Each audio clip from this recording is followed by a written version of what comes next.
New questions today about President Trump's relationship with convicted sex offender Jeffrey Epstein. In a new batch of private emails released by Democratic lawmakers Wednesday, Epstein alleges that Trump, quote, knew about the girls, though it's not exactly clear what that wording means. Scott MacFarlane has more.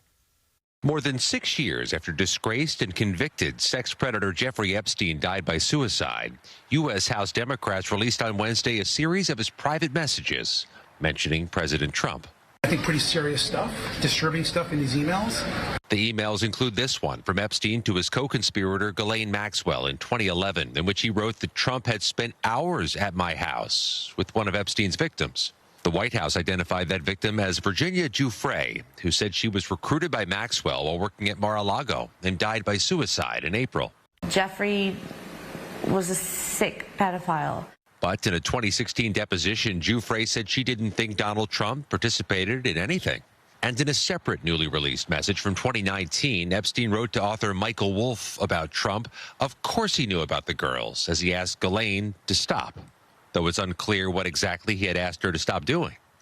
Wolff, whose writings have sparked controversy in the past, reacted to the email Wednesday night on a podcast with the Daily Beast. Donald Trump and Jeffrey Epstein had this deep relationship. They knew everything about each other. Their obsession was women, girls, models. The emails were part of approximately 23,000 pages of records handed over by Epstein's estate to the Republican-led House Oversight Committee under subpoena. Trump has frequently denied any wrongdoing, and he's dismissed calls to release more information. So this is a Democrat hoax that never ends. The White House downplayed Trump and Epstein's relationship and blasted Democrats for cherry-picking excerpts. Jeffrey Epstein was a member at Mar-a-Lago until President Trump kicked him out because Jeffrey Epstein was a pedophile and he was a creep.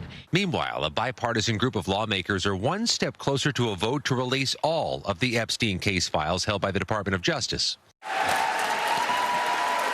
after Democratic Congresswoman Adelita Grijalva of Arizona was finally sworn in Wednesday after nearly 2 months of waiting and became the decisive signature on a petition to force that vote. With my signing, we move one step closer to the truth that they will try to deny, but that survivors deserve. Some Epstein survivors were in the House chamber yesterday as the Congress reconvened. They've been pushing for more transparency. The House Speaker says a vote on this measure to release files could come as early as next week, which would then add pressure to the Senate to do the same. Scott MacFarlane, CBS News, Alexandria, Virginia.